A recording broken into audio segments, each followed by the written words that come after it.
itu kalau kiamat tanam 2 biji kurma atau larilah ke langit, itu di mana maksudnya?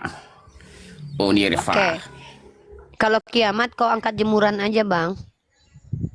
Gitu tutorial menghadapi kiamat ya, angkat jemuran ya. Ya kan saya kasih ide yang lebih mantap. Kalau kiamat tanamlah. Iya, enggak. Hadis itu untuk kami, Abang nggak perlu, nggak usah, Abang, bukan Islam mah. Kami aja udah angkat jemuran aja pas kiamat nanti ya. Bayar hutang, udah itu aja buat Anda. Itu solusi dari saya. Nggak usah ngikut-ngikutin hadis lah, itu untuk orang Islam. Oten mau ngikut-ngikut hadis ya. Buat kalian Kristen, kalau pas mau kiamat angkat jemuran. Ini kan saya jawab. Buat orang Kristen, kalau seandainya kiamat kalian bayar hutang sama angkat jemuran. Udah diam di kamar, duduk ya. Dah, itu aja jawabannya kalau buat kalian. Terbang ke langit itu di mana maksudnya? Yang terbang ke langit itu Elia naik kuda kencana. Jawablah. Saya kepaham. Saya kan sudah jawab. Nanti kalau kamu terbang ke langit, ya udah, kau minta tolong sama Yesus dijemput. Yesus jemput. Katanya kan Kristen nanti dijemput sama Yesus. Ya udah kan. Ngapain kalian ini mau ngikut-ngikutin kami umat Islam? Kalian ini nggak tahu diri ya. Udahlah, pakai aja Bible itu. Apabila ditampar pipi kiri kasih kanan. Iya, disuruh tanya tentang agama Islam. Kau kan bertanya tutorial menghadapi kiamat tadi kan? Udah ku jawab, jangan. Saya kasih Anda solusi. Pernah baca itu. Kalau kiamat datang, tanam di mana saja itu kurma. Iya, di mana tertulis? Iya, di mana tertulis? Untuk menghindari kiamat. Hantu belau, telinga dipakai. Mak, ngajarin anak pok lebih mulia daripada ngajarin Oten ini loh. Itu kan katanya. Di mana tertulis? Di mana tertulis? Ya saya baca buku. Ya udah, kalau belum ada tertulis kau bikin dulu, kau bawa ke sini ya, bikin dulu sana. Kalau Anda kan wawasan. Apa ini? Kalau mabuk ciu jangan naik ya anak bunda ya. Anak bunda kalau lagi duduk di warung tua, nikmati dulu lah si rasminya ya. Jangan naik ke komal dulu ya. Anak bunda, kalau lagi pagi-pagi duduk di warung tua, nikmati dulu si rasminya. Jangan naik ke sini ya anak bunda ya. Capek bunda. Masa tutorial kiamat pun nanya sama bunda, nak. Bunda aja lagi pusing nih mikirin Abi ya. Jangan kalian... Bunda lagi pusing mikirin Abi kalian. Abi kalian yang belum menjemput-jemput bunda ke Ternate ini ha. Belum dijemput-jemput bunda. Kalian tanya tutorial menghadapi kiamat. Angkat jemuran aja anak bunda ya. Angkat jemuran aja ya. Aduh, minum tua langsung naik ke sini. Halo Vincent. Wah, dari namanya kayaknya orang Kristen baik, tapi nggak tahu juga ya. Kadang-kadang kesurupan Holy Ghost kita nggak tahu. Halo Vincentius. Anak bunda, anak domba. Selamat siang. Siang, Vincentius. Non-Muslim, Vincentius? Saya Kristen. Kristen. Ada yang mau ditanyakan saudaraku? Ya, saya ingin menanyakan tentang konsep keselamatan di dalam Islam itu seperti apa? Masya Allah, kelihatan orang baik ini. Dari pertanyaannya pun berkualitas. Perhatikan teman-teman ya. Saya sudah menduga abang ini orang baik. Dari pertanyaannya berkualitas. Tapi nggak tahu nanti di tengah perjalanan kemasukan Holy Ghost. Saya nggak tahu, saya tidak bertanggung jawab ya kalau ada pneuma di antara kita. Pertanyaan bagus, luar biasa. Kalau ditanya konsep, maka saya harus mengeluarkan semua abstraksi yang ada di otak saya untuk saya sampaikan kepada brotherku tentang konsep keselamatan dalam Islam. Baik, saya menjawabnya. Saya jawab menggunakan Al-Quranul Karim, ayat favorit saya kepada saudaraku Vincentius, janji Allah untuk kami. A'udzubillahi minasyaitonirrajim. Bismillahirrahmanirrahim. وبشر الذين آمنوا وعملوا الصالحات أن لهم جنات تجري من تحتها الأنهار كلما رزقوا منها من ثمرة رزقا قالوا هذا الذي رزقنا من قبل وأتوا به متشابها ولهم فيها أزواج مطهرة وهم فيها خالدون. Kata Allah, Wabashiril ladzina amanu, berikan kabar gembira kepada yang beriman, wa amil sholihan, yang beramal soleh, ya, falahum ajruhum inda rabbihim, ya. Wa basyiril ladzina amanu wa amilu solihan annalahum, oh sorry salah ayatnya, annalahum, saya akan memberikan surga, annalahum jannah, Allah akan berikan surga jannah. Jannah ini boleh diterjemahkan sebagai kebun, ya, kebun tempat bersenang-senangnya hamba-hamba Allah yang selesai masa ujinya, ya. Jadi dalam surah Al-Baqarah ayat ke-25 ini Allah berfirman kepada Nabi Muhammad, berikan kabar gembira kepada orang yang beriman dan beramal soleh. Jadi konsep keselamatan di surga itu kata Allah adalah diberikan kepada orang yang beriman dan beramal soleh. Dan Nabi Muhammad SAW dalam riwayat hadis berkata, siapa mereka yang beriman dan beramal soleh? Umatnya Nabi Muhammad. Kata Rasulullah SAW, seluruh umatku pasti masuk surga kecuali yang tidak mau. Maka konsep surga itu adalah pilihan. Pilihan. Yang mau masuk surga silakan. Yang tidak mau masuk surga silakan. Seperti itu abangku. Syaratnya jelas, beriman dan beramal soleh. Dan itu adalah pilihan. Berarti Maha kalau benar Allah yang dengan segala firman-Nya. berarti kalau yang umat Islam pasti masuk surga semua ya. Kalau Kecuali yang bagi yang beragama tidak Islam mau. maksud saya. Kecuali bagi yang tidak mau. Oh gitu. Oh iya iya. Berarti dia beriman dan beramal soleh. Seandainya dia beriman saja, beragama Islam, tapi dalam hidupnya dia melakukan kejahatan-kejahatan dan tidak mau bertobat ya. Saya kasih contoh lah, seperti mabuk, judi, dan hal-hal jahat lain lah, nggak bisa saya sebut satu persatu. Itu seperti apa nanti? Kalau dia berbuat dosa, pelanggaran-pelanggaran menzolimi dirinya dan menzolimi orang lain, dia akan mendapatkan kafarat di dunia atau di azab kubur atau yaumil hisab untuk melunturkan dosa-dosanya. Dan kalau dia tidak pernah menyekutukan Allah, kecuali dia munafik, karena munafik kholidina fiha juga sama seperti kafara. Orang munafik itu lebih keji daripada orang kafir, ya. Nah, jadi dia menampakkan keislamannya, padahal dia tidak Islam dalam kesendiriannya, maka dia munafik. Maka orang inilah yang akan masuk ke dalam ke dalam neraka, yang neraka lain pun berlindung kepada Allah dari kekejaman neraka ini. Mereka lebih dulu masuk neraka. Jadi di Islam itu orang-orang yang mau masuk surga adalah orang-orang yang beriman dan beramal soleh. Bagaimana kalau mereka berdosa? Maka Allah perintahkan kembalilah kepada Allah dengan cara bertaubat. Nah, ketika mereka bertobat apa yang terjadi? Seperti Jai tadi. Jai itu lahir di rahim Kristen. Maka ketika dia berpindah keyakinan, Allah ampuni dosa-dosanya. Tapi tunggu dulu. Jadi enak kali diampuni dosa gitu aja? Tidak. Tapi mereka akan mendapatkan kafaratnya. Ya, dalil kafarat ini ada di dalam riwayat hadis. Ketika Rasulullah mengatakan kafarat itu terpulang kepada Allah. Tapi hukum hudud, ya, hukum hudud atau hukum yang sudah ditentukan sudah kami dapatkan. Seperti kalau berzina ada hukum rajamnya, kalau mencuri ada potong tangannya, kalau melakukan dosa apa ada hukumannya, ya. Jadi setelah kafarat telah dilakukan maka dosa itu terpulang kepada Allah untuk mengampuninya. Karena Allah lah yang punya hak untuk mengampuni atau tidak. Seperti itu, Vincentius. Ada bertobat. Pertobatan dalam Islam itu ada. Ya, terima kasih penjelasannya. Saya izin turun.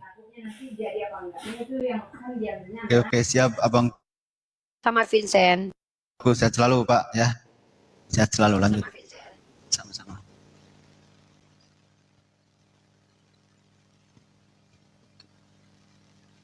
Saya bacakan khusus untuk Vincent tadi surah Az-Zumar ayat 53 surah ke-39 ya. Katakanlah wahai hamba-hambaku yang melampaui batas terhadap diri mereka sendiri, janganlah kamu berputus asa dari rahmat Allah. Sesungguhnya Allah mengampuni dosa-dosa semuanya. Sungguh Dialah yang Maha Pengampun, Maha Penyayang. Asal kalian bertaubat, dan pun taubat diiringi nanti dengan kafarat. Kenapa? Karena memang Tuhan kita, Allah Subhanahu wa taala adalah Tuhan yang Maha Adil, ya. Faman ya'mal mithqala dzarratin khairan yarah wa may ya'mal mithqala dzarratin syarran yarah. Kesalahan sebiji sawi tidak akan diluputkan, kebaikan sebiji sawi tidak akan dilupakan. Wallahu a'lam bishawab. Oke, halo, Ustaz. Halo. Ustaz. Halo. Kayaknya nggak ada suaranya.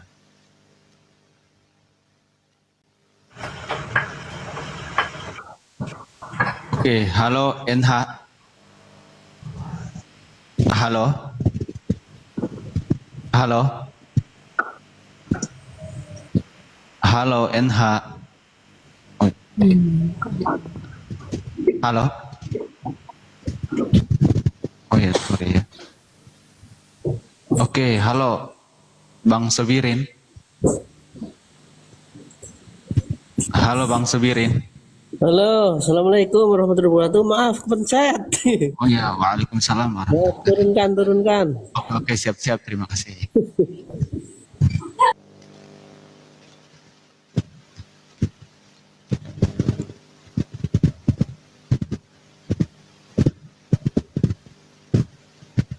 Login lagi.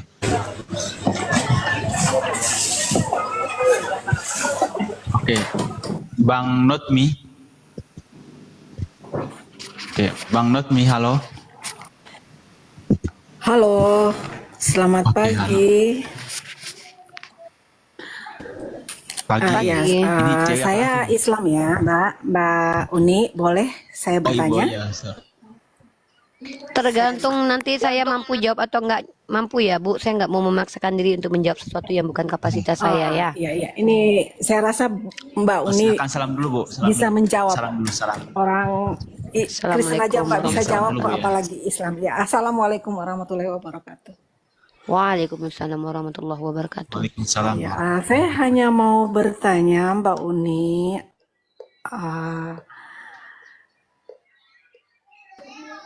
Kapan hadis itu muncul? Karena sepengetahuan saya ya, hadis itu muncul setelah Rasulullah Apa enggak meninggal tunggu, saya nggak tahu apa. sekitar. Ulang lagi sister. Saya mau bertanya, kapan hadis itu muncul? Hadis apa? Apakah Seluruh setelah hadis. Rasulullah meninggal? Maksudnya hadis setelah yang mana? sekitar ratusan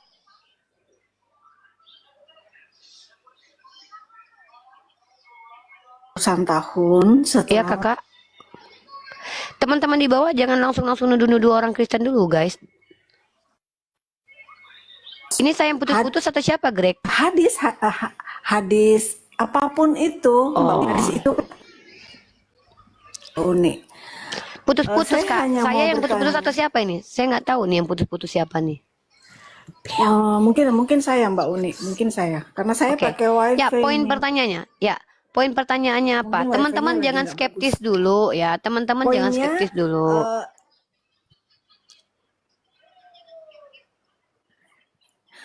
Saya mau bertanya, poin pertama, sejak kapan hadis itu muncul? Apakah setelah ratusan tahun setelah Rasulullah meninggal, Rasulullah Muhammad meninggal? Karena setahuku hadis itu artinya perkataan. Apakah perkataan itu valid? Karena misalnya perkataan dari A ke B, B ke C, apakah itu valid sesuai dengan perkataan dari A lalu ke C itu benar? Sesuai dengan perkataan awalnya. Itu aja yang saya mau tanyakan Mbak Uni. Oke, standby di sini Bu. Ya, itu Simak aja, Mbak Uni. tutup Terima kasih mic-nya. ya. Ya. Terima kasih ya. Di atas saja Bu, di atas saja. Iya, Jangan iya, pergi iya. ke Makasih, bawah. Mbak. Saya jelaskan ini. Teman-teman, Mbak. saya menjawab kapasitasnya sebagai mahasiswi yang pernah mengenyam kuliah di pendidikan agama Islam, telah mempelajari SKS tentang ulumul hadis. Saya jawab dulu. Hadis itu adalah apa-apa yang disandarkan kepada. Jadi kakak harus tahu ya, dalam ilmu ulumul hadis ya. Hadis itu adalah apa-apa yang disandarkan kepada Rasulullah, baik perkataan, baik lisan. Hadis itu sudah ada di zaman Rasulullah. Karena perkataan dan perbuatan Rasulullah itu dari Rasulullah. Maka secara esensi sudah ada. Tapi kalau yang Anda maksud dituliskan oleh imam-imam kita, ya 2 abad setelah hijrah. Karena apa? Dulu Ya, tidak ada penulisan ya, hadis ya, ketika itu yang Al-Quran. saya Ya, maksud. sabar dulu. Jangan ditanggapi dulu. Karena kalau saya ditanggapi saya blunder nanti di otak saya ini karena susah disusun di otak tiba-tiba diganggu. Maaf. Dengarkan dulu. Jadi hadis itu dulu Rasulullah pernah melarang pernah melarang sahabat untuk menuliskan hadis supaya tidak bercampur dengan Al-Quran. Pahami ya? Orang-orang Yahudi dan Nasrani, kitab mereka itu bercampur antara perkataan Tuhan, pandangan mereka, masuk kemudian catatan kaki, disulam menjadi ayat. Maka Rasulullah dengan ilham, dengan kecerdasan, dengan keluar biasaannya melarang supaya ini jangan terulang. Maka Rasulullah pernah melarang pada zaman wahyu masih turun, jangan dituliskan dulu hadis. Supaya apa? Karena Rasulullah ini tahu. Sebagai Rasul, beliau adalah orang yang memiliki wawasan dan pemahaman bahwa nanti kalau diizinkan hadis ditulis akan bercampur dengan Al-Quran. Terjadilah seperti yang terjadi kepada umat terdahulu. Percampuran. Maka ada fase di mana Rasulullah melarang sahabat untuk menuliskan hadis. Namun kemudian ketika ada sahabat yang mempertanyakan, apakah betul Rasul dilarang menuliskan hadis? Maka kemudian Rasulullah mengatakan, tulislah karena semua yang disampaikan Rasulullah adalah wahyu. Maka boleh diizinkan kemudian menuliskan. Supaya apa?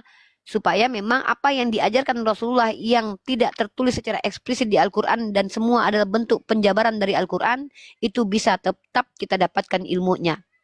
Maka hadis ini bukan ditulis tapi dihafalkan.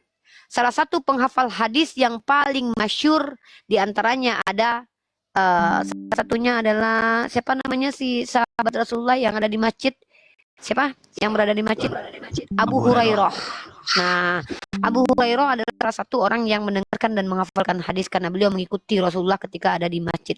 Salah satu lagi siapa penghafal hadis? Yaitu adalah Sayyidah Aisyah. Sekitar 2000 hadis yang beliau hafalkan. Nah, kurang lebih 2000 hadis. Kemudian di abad kedua setelah Hijriah, ada salah satu imam yang mempelajari hadis, mengumpulkan semua hadis, bernama Imam Bukhari. Ya, Imam Bukhari.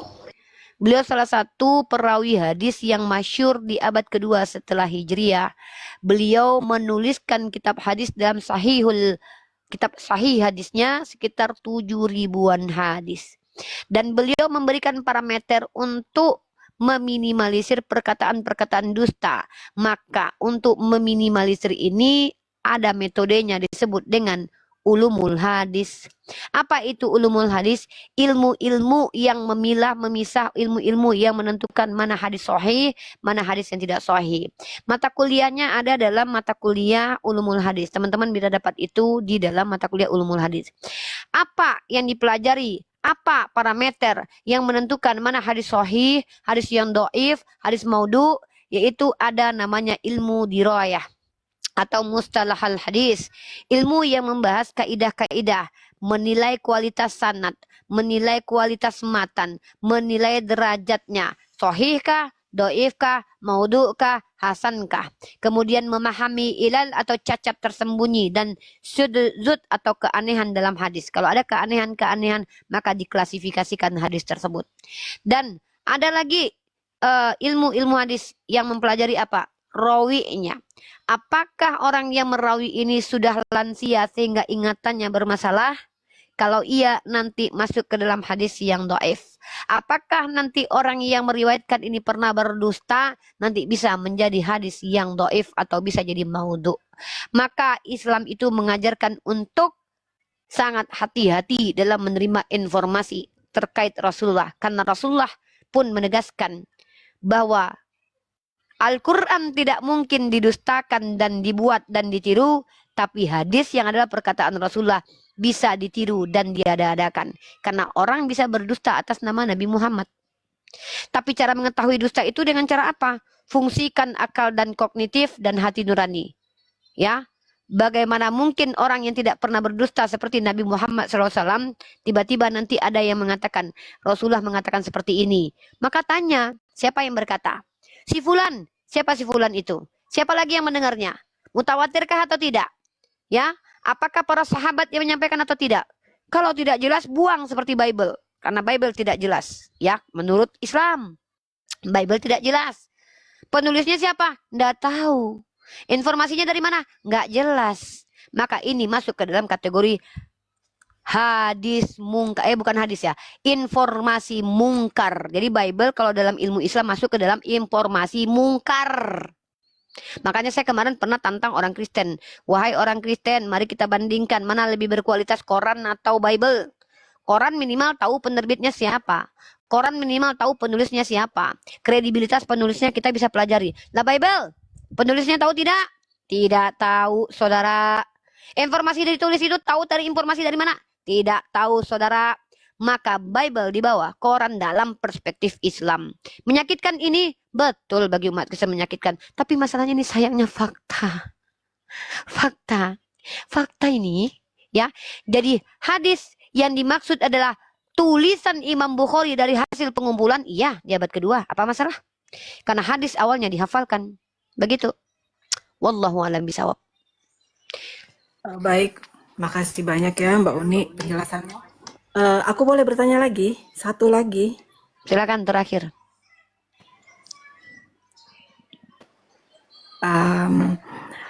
Ada dalam ayat Al-Quran, tapi saya lupa di ayat mana, itu pasti Mbak Uni tahu, yang mengatakan bahwa sebaik-baik perkataan adalah sumbernya dari Allah.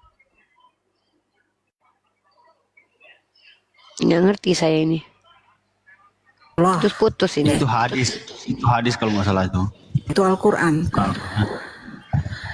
Saya nggak ngerti kakak putus-putus. Ya. Lagi pula kakak kalau mau belajar jangan ke saya kak. Saya ini mahasiswi kak. Maka Kalau mau belajar internal Islam apakah kakak. dia lebih penting lagi dijelaskan di hadis? Kakak tahu arti hadis nggak?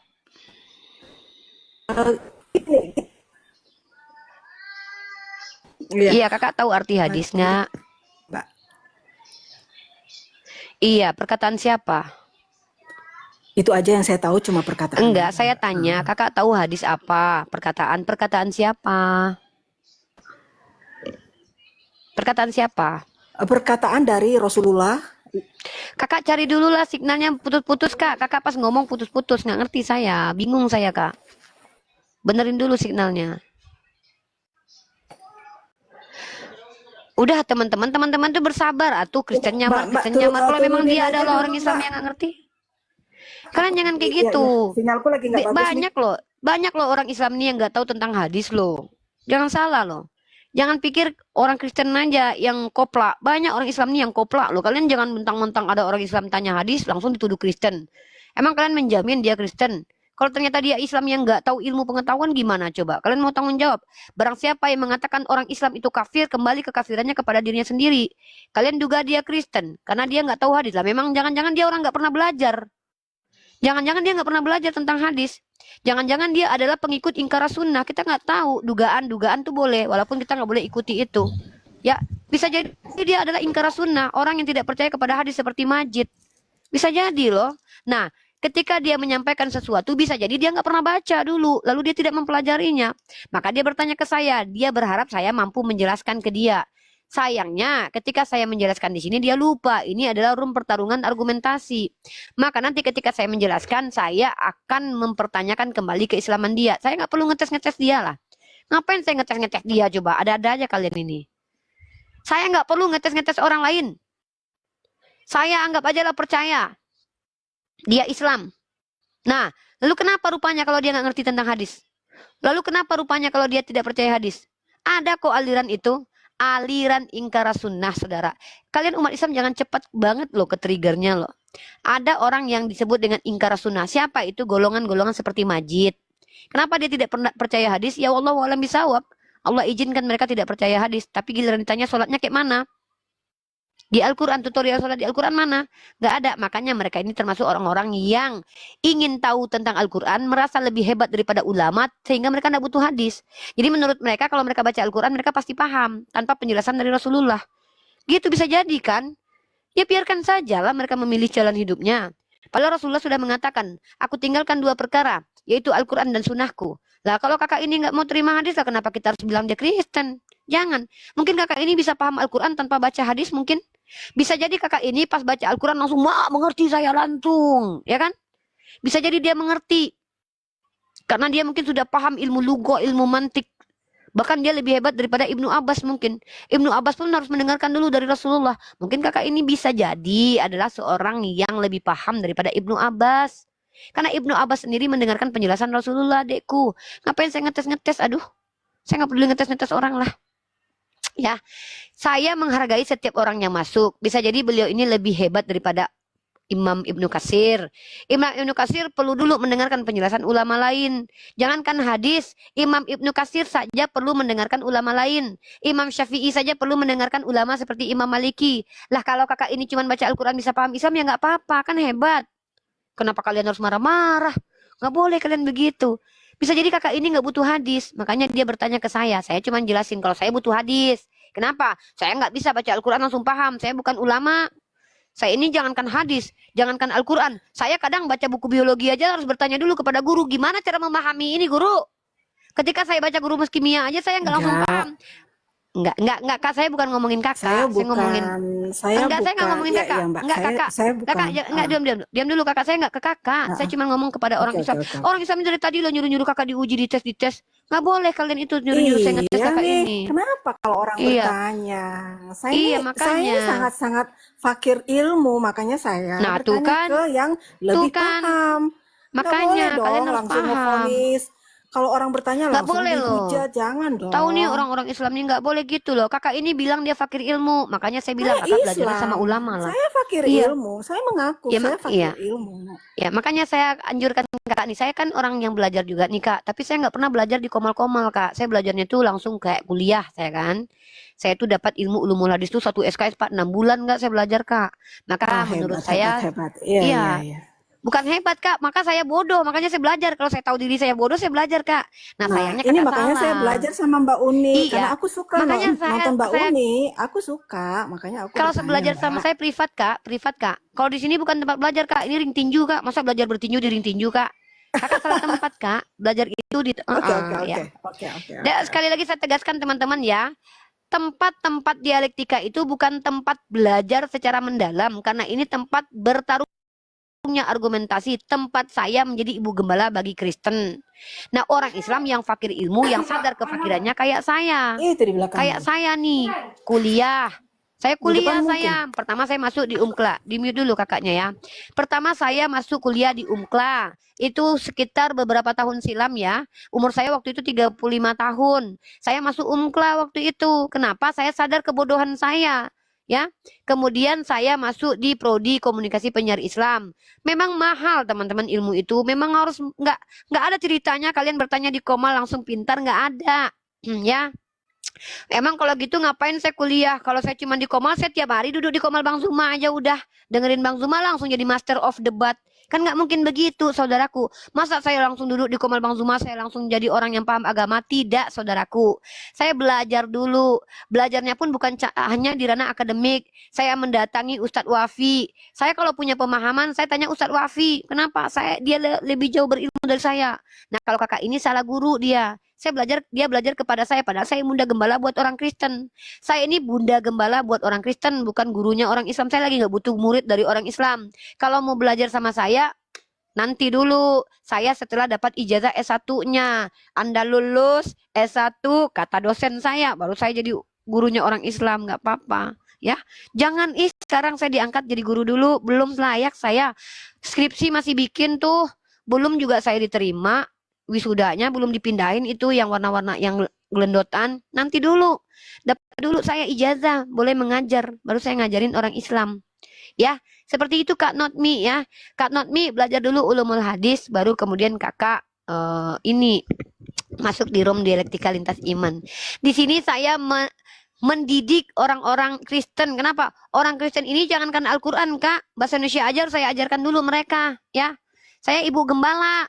Saya bukan ustazah, saya calon ustazah. Nanti kalau sudah dapat ijazah di tangan saya ngajar. Insya Allah berkah ilmunya. Ya, begitu. Ya, saya masih mahasiswi. Jangan belajar sama mahasiswi, nanti sama-sama tenggelam kita weh. Saya masih mengkaji weh. Oke, makasih ya Mbak Uni waktunya. Siap kakak. Ya.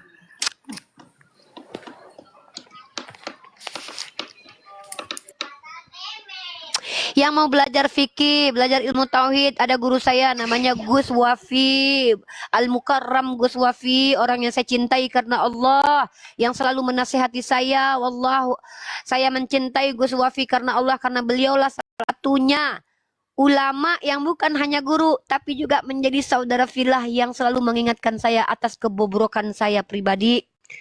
Gus Wafi, nama antum saya bawa ke hadapan Allah. Saya bersaksi kalau Allah izinkan nanti beliau adalah orang yang banyak merubah akhlak saya. Akhlak saya tadinya yang suka pargoy, suka pakai filter-filter yang macam-macam. Dinasehati sama beliau, orang yang saya cintai karena Allah.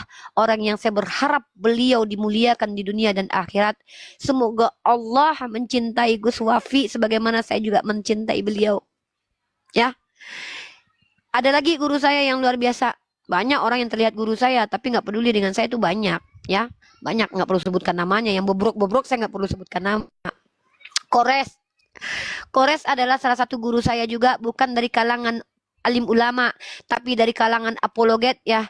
Tapi banyak ilmu dari beliau yang bisa saya terapkan dalam keseharian saya, ya. Cinta karena Allah, ya. Dan kalian tahu salah satu guru saya lagi yang luar biasa juga, walaupun yang cuman transfer, ya ada dua golongan ilmu ulama guru saya, yang hanya transfer materi tanpa transfer attitude, tanpa menggembleng, tanpa mendidik. Ada banyak, Pak Dondi contohnya. Pak Dondi itu termasuk yang hanya transfer ilmu saja. Beliau tidak mendidik saya secara mendalam karena memang tidak menjadi kewajibannya. Artinya dia tidak mendidik. Tapi kalau Gus Wafi bukan hanya materi, mendidik saya juga secara akhlak. Saya mau nangis tahu kalau ingat Gus Wafi itu, ya Allah. Kalian saya bercerita sedikit langsung cukup, lanjut uni.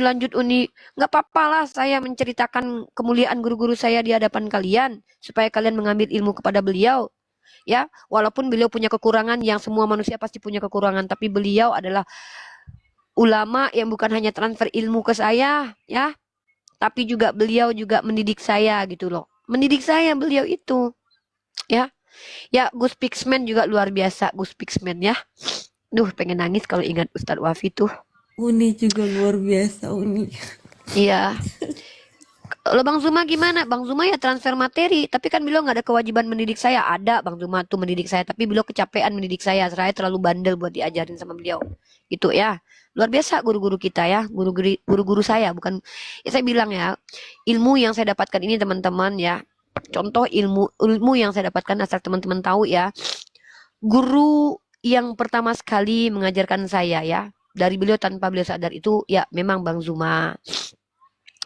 Tapi saya dengan Bang Zuma tidak berkomunikasi secara intens akhir-akhir ini karena kesibukan masing-masing. Tapi yang selalu mengawasi saya, yang selalu menasihati saya sampai detik ini itu salah satunya yang saya doakan semoga Allah muliakan beliau dunia akhirat. Andai pun saya berubah menjadi lebih baik, itu ada tangan-tangan beliau, di antaranya Gus Wafi. Ya. Ya, Gus Wafi itu luar biasa. Menasehati saya bukan hanya sekedar ilmu materi yang beliau berikan, tapi juga akhlak yang baik beliau ajarkan kepada saya. Itu ya. Ada satu lagi seseorang juga di samping saya yang mendidik saya luar biasa. Ya, namanya tidak perlu kalian ketahui ya. Dia tidak berhak karena beliau bukan guru ya, bukan ulama, tapi penggembala saya gitu. Ya. Nikah saja Bun dengan Ustadz Wafi nggak boleh atuh. Masa nikah sama Ustadz saya nggak mau terlalu berharga. Saya tidak layak mendampingi beliau. Kalian mah nggak tahu diri kalian itu ya. Orang kayak saya mendampingi orang seperti Gus Wafi. Ustadz Hanafi juga termasuk tapi beda kelas lah. Kalau Gus Wafi ini tuh wah sudah menjadi adik juga gitu loh. Beliau bukan hanya menganggap saya sebagai guru, tapi menganggap saya sebagai kakak beliau. Dan kasih sayang beliau itu terbukti, bukan hanya omong doang ya. Teman-teman ambillah ilmu kepada Ustadz Wafi, luar biasa. Banyak ilmu yang bisa kalian ambil. Ustadz Wafi salah satu ulama yang lulusan Pondok Sindogiri, ilmunya bukan saja diakui oleh kita, tapi diakui oleh beberapa orang alim lainnya ya. Sampai meleleh ilmu saya mendengarkan mengingat beliau. Kemudian ada lagi orang-orang yang berjasa untuk membenahi akhlak saya. Di antaranya ada seperti Kak Titis ya. Waduh kok jadi curhat-curhat gini gara-gara kalian mah. Udah bertanya aja kalian mah. Saya kalau menyebutkan orang-orang yang luar biasa di belakang saya nggak banyak banget. Ya Bunda Ike gitu, Kak Titis yang mendidik saya. Wah jadi malu saya. Banyak banget celahnya saya ini. Mereka yang mendidik saya. Lanjut nanya nangis-nangis Lah Caca juga ikut nangis. Gus Wafi itu orang yang saya syukuri pertemuannya dengan beliau ya. Ketemu di TikTok teman-teman. Yang sering nasihatin saya tuh beliau. Yang lain mah Ada yang peduli, ada yang nggak peduli. Yang nggak peduli emang banyak sama saya. Emang kenapa saya harus dipedulikan ya kan? Mungkin yang nggak peduli itu menganggap saya sudah bisa sendiri gitu. Tapi ya ada beberapa nama akhir-akhir ini yang betul-betul luar biasa merubah. Saya pokoknya pengen berubah itu karena didikan mereka itulah. Walaupun perubahannya karena Allah gitu. Silakan dilanjut. Luar biasa mereka itu. Nggak mau Ya, berlebihan juga lah nanti nanti dimintain celupan tangan Gus Wafi lagi orang-orang nanti. Masya Allah, barakallahu fikum, Masya Allah. Iya. Allah Akbar. Oke, Bang Jum. Halo, Bang Jum. Halo. Halo, Bang Jum. Hilang ya. Masya Allah ya. Jadi teman-teman gini ya. Umat Islam itu wa ummatukum umat tawahid. Surah Al-Anbiya ayat 92. Nah, saya itu masuk ke dunia apologetik ini mengetahui pada akhirnya memang ada umat yang ada saudara-saudara kita yang mencintai karena Allah, ada saudara-saudara kita itu yang di depan mencintai tapi di belakang justru menjadi asbab kita berdosa, itu ada seperti itu. Tapi saya tidak perlu menceritakan orang-orang itu pengalaman pribadi. Tapi saya merasa ketika saya berada di hadapan Gus Wafi dan Kores, saya itu merasa sebagai wanita yang dimuliakan, teman-teman. Maksudnya tuh mereka itu mencintai saya tuh betul-betul serius gitu loh. Itu yang saya rasakan, ya. Siapa mereka? Ustadz Wafi dan Kores. Ya, beliau itu yang saya tidak perlu mendewa-dewakan mereka, tapi ini fakta. Ada satu lagi nama anak manusia yang mendidik mental saya, mendidik akhlak saya yang tidak perlu disebutkan namanya. Semoga Allah memuliakan beliau ya. Ya, kalaupun beliau menonton saat ini, kakak, terima kasih kakak udah mendidik adik dengan baik dan benar. Semoga apa yang kakak lakukan ini membuat kakak juga mendapatkan pahalanya gitu loh. Perubahan-perubahan adik sedikit tidak banyaknya karena Ustadz Wafi, kakak dan juga Kores gitu. Kores mungkin dulu ya, sekarang dia jarang gitu ya. Terima kasih buat teman-teman yang mendampingi saya ya. Terima kasih banyak yang mengajarkan saya bagaimana cara menjadi salah satu ulama besar juga nih. Salah satu ulama besar juga yang Ustadku Buya, terima kasih banyak atas bimbingannya mengajarkan Unirifa agar berdakwah dengan lebih baik lagi ya, yang mengajarkan Unirifa agar memperbaiki cara dakwahnya supaya tidak mengikuti jalan-jalan setan ya, debat kusir, berbicara yang tidak perlu gitu. Buya, semoga Buya sehat, diizinkan oleh Allah masuk ke jannah Allah Buya bersama istri dan keluarganya ya. Begitu teman-teman, guru-guru aku tuh banyak ya, jadi kalau kalian misalkan pengen jadi guru aku ya minimal kayak mereka lah. Guru-guru aku tuh banyak guys. Kalian pikir aku tuh nggak diawasin? Diawasin aku tuh. Salah sedikit langsung selebeo aku tuh. Itu ya, karena aku tuh perempuan, tercipta dari yang bengkok. Perempuan itu pasti salah terus. Tapi mereka akan meluruskan kita. Siapa mereka? Mereka-mereka yang mencintai kita. Mereka-mereka yang mencintai kita. Siapa mereka itu? Iya, mereka-mereka itulah yang saya bilang boleh mengintervensi saya. Andai beliau naik ke atas, beliau suruh saya turun, saya turun. Mereka dia yang berhak. Itu. Jadi sedih Masya Allah. Masya Allah. Banyak tahu saudari-saudari saya juga yang menasihati saya. Ada kakak Ina, ada kak Sarah, ada bunda Titis, ada bunda Ike, ada kak D. Ya, mereka itu orang-orang baik. Kalau teman-teman lihat saya ini seperti ini tuh bukan karena hasil upaya sendiri guys, tapi hasil dari masukan banyak orang. Kalau saya sendiri mah bakalan manjat-manjat tembok. Saya mah banyak kekurangan teman-teman. Gitu ya. Saya banyak kekurangan. Dari orang-orang seperti Kak D, saya belajar bagaimana cara menjadi kuatnya menjadi wanita. Dari Bunda Ike, saya belajar bagaimana menjadi independen, menjadi wanita yang luar biasa. Dari orang seperti Bunda Titis, belajar bagaimana cara menjadi ramah. Dari seperti Kak Sarah, menjadi perempuan-perempuan yang takut kepada Allah. Kemudian dari Kak Ina, saya belajar mandiri. Banyak, guru-guru saya itu banyak. Mereka nggak perlu disebutkan namanya karena mereka nggak butuh itu. Tapi mereka harus saya sebutkan. Semoga Allah melindungi mereka semua gitu. Gitu. Ada lagi silakan yang naik yang bertanya. Masa sedih-sedih turun penonton. Penontonnya emang hantu belau ya. Giliran kita berdebat mereka nonton banyak. Giliran curhat mereka nggak mau dengerin. Hantu belau. Lanjut. Marvalen Stuck. Ini Marvalen.